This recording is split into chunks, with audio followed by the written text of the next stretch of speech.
Good evening, distinguished guests, ladies and gentlemen. Welcome to IE Singapore's 30th anniversary dinner. Our guest of honor, Prime Minister Mr. Lee Hsien Loong, will be arriving shortly. May we invite you to please take your seats and switch your communication devices to the silent mode throughout this event. Thank you. Ladies and gentlemen, please join me in welcoming Prime Minister Mr. Lee Hsien Loong.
Merdeka!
Ladies and gentlemen, a round of applause for Aaron, Davey, Noah, Jolene, and Allison, some of Singapore's youngest drummers. Kids, why don't you stand up and take a bow?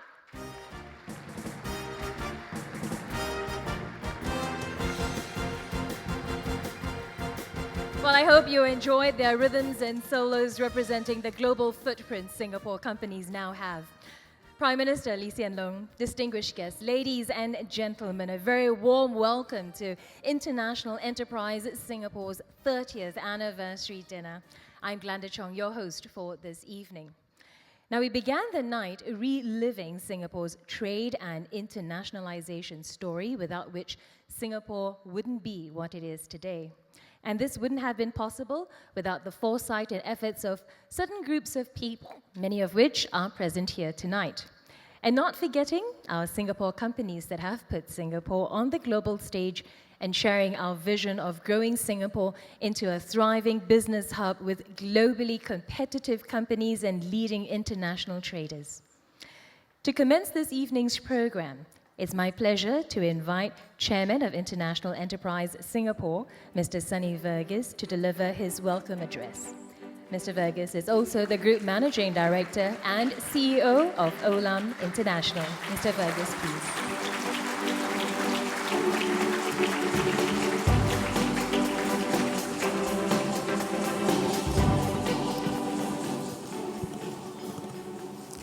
please. Prime Minister Lee Hsien Loong, Cabinet Ministers, Your Excellencies, Captains of Industry, distinguished guests, ladies and gentlemen, a very good evening to all of you. On behalf of International Enterprise Singapore, I would like to thank each of you who are here today for joining us at our 30th anniversary dinner. I would particularly want to thank Prime Minister Lee for gracing this occasion as a guest of honor. This is a significant moment and an important milestone for us as we celebrate 30 years of globalizing Singapore.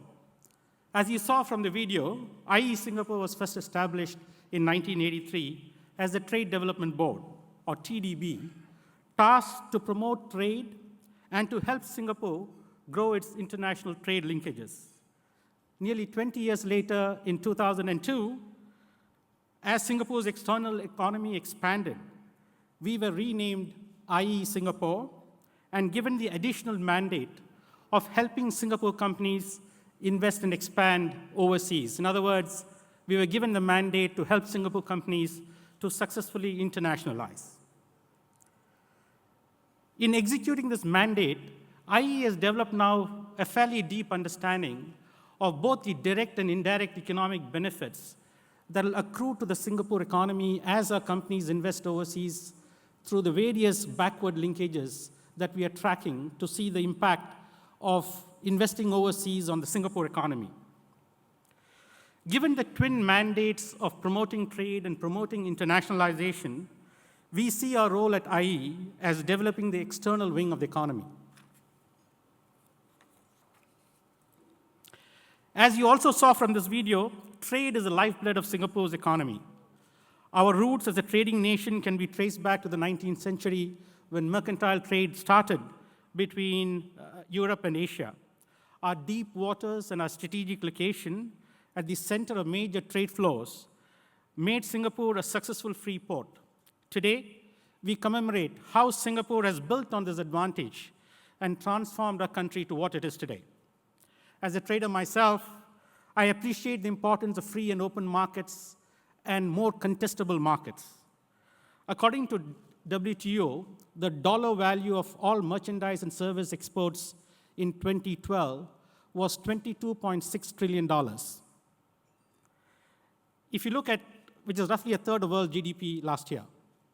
If you look at the 10 years preceding the global financial crisis, world trade grew at an accelerated pace, and that led to a decade of economic growth, which was above trend line. With increasing contestability of world output, the size of the prize for Singapore companies is really big. Free trade has been instrumental in establishing Singapore as a global trading powerhouse and an international business hub. In spite of our size, we are the world's 14th largest trading nation. Merchandise trade is 3 times our GDP, and that is a sign of a strong outward-facing economy. Offshore trade has also been growing very fast, crossing the trillion dollars mark last year. The integration of international traders into Singapore, as we have attracted some of the leading trading houses in the commodity sector, has done much to generate local spin-offs. This has benefited companies from the financial services sector, the freight and logistics sectors, and helped groom local talent for our trading sector. Building on the strong foundations of trade, Singapore companies started gradually making investments abroad in the early 70s. But in early 70s, Singapore's engagement with the external markets was mainly through exports, and our total direct investment abroad was a modest 2.5 billion Singapore dollars. Singapore companies have made significant headway since then. In line with the global outsourcing trend, many of our companies started going overseas to serve their MNC clients. Now, our companies are riding the wave of an emerging and growing Asia and growth in other developing countries.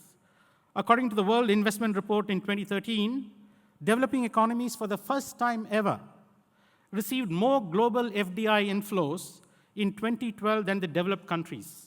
And Singapore is well positioned to take advantage of this trend. And at the same time, global FDI outflows from developing countries have grown steadily and are now a third of all total global FDI outflows.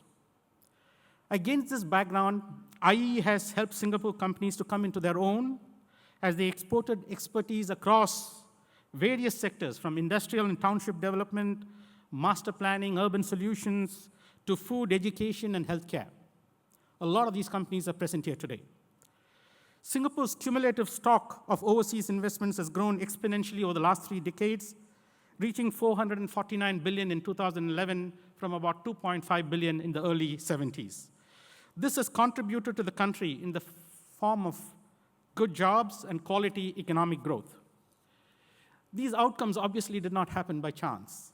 In the past 30 years, IE Singapore has played a pivotal role in growing the external economy.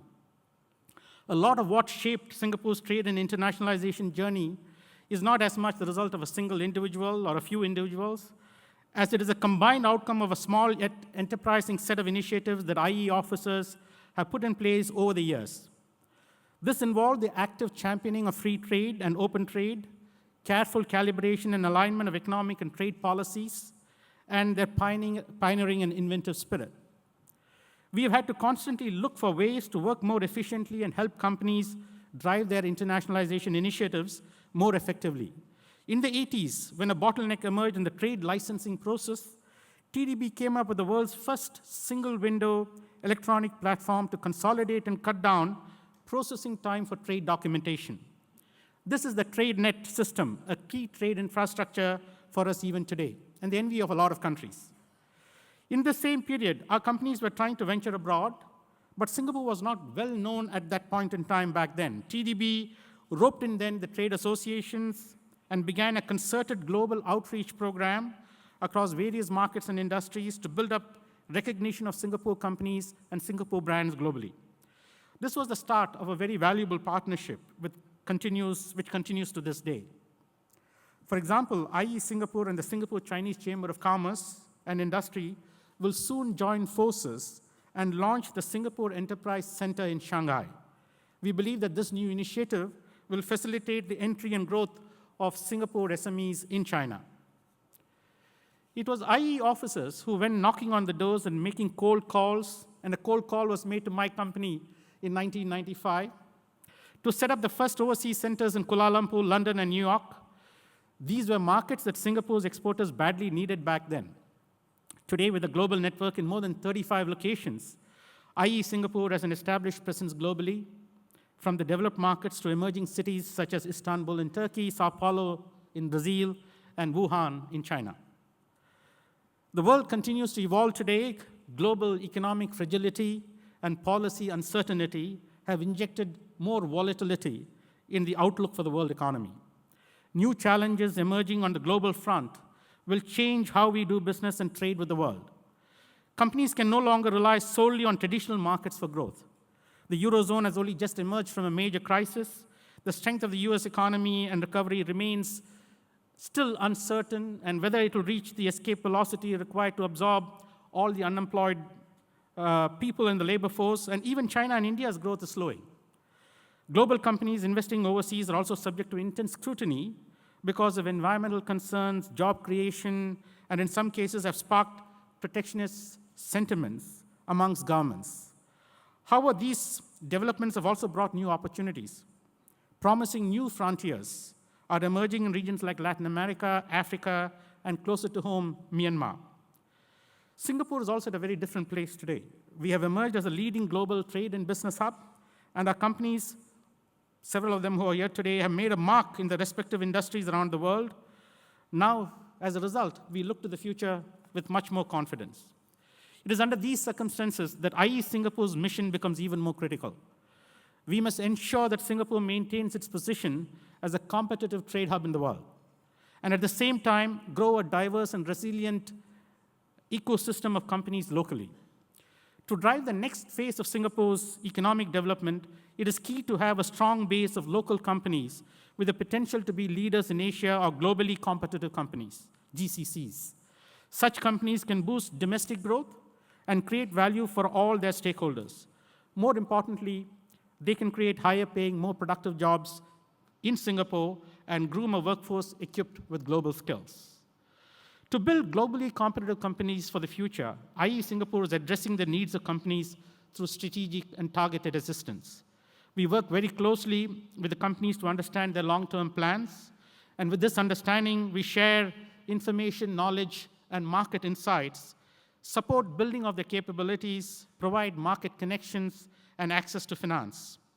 Our two key assistance approaches, the Global Company Partnership and Market Readiness Assistance, target Singapore companies of all sizes and at various stages of their growth. We are also stepping up engagement in emerging markets to help companies seize new business opportunities.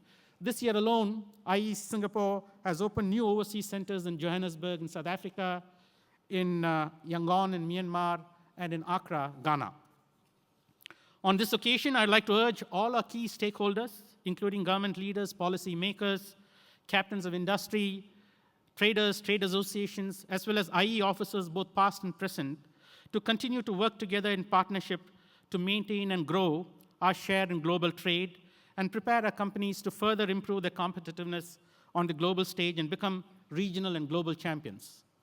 On behalf of IE Singapore, Eng Cheong, and his team, I extend my appreciation to past generation of IE leaders and officers and all our other key stakeholders for laying the foundation for a thriving external economy and making IE Singapore the global organization it is today. We aim to work even more closely with Singapore companies in your global expansion plans. We want to partner global traders looking for a base to expand your trading activities in this region.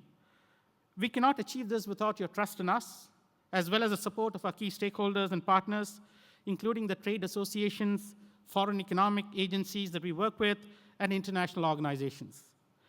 At its heart, the Singapore story is about overcoming odds of being a small nation with limited resources. As we commemorate 30 years of globalizing Singapore, we are also planning ahead for the many more exciting years to come. We are confident that all of us together as continuing stakeholders will succeed in making Singapore a leading global trade hub and in developing globally competitive companies. I wish you all an enjoyable and fruitful evening. Thank you. Thank you, Mr. Verghese.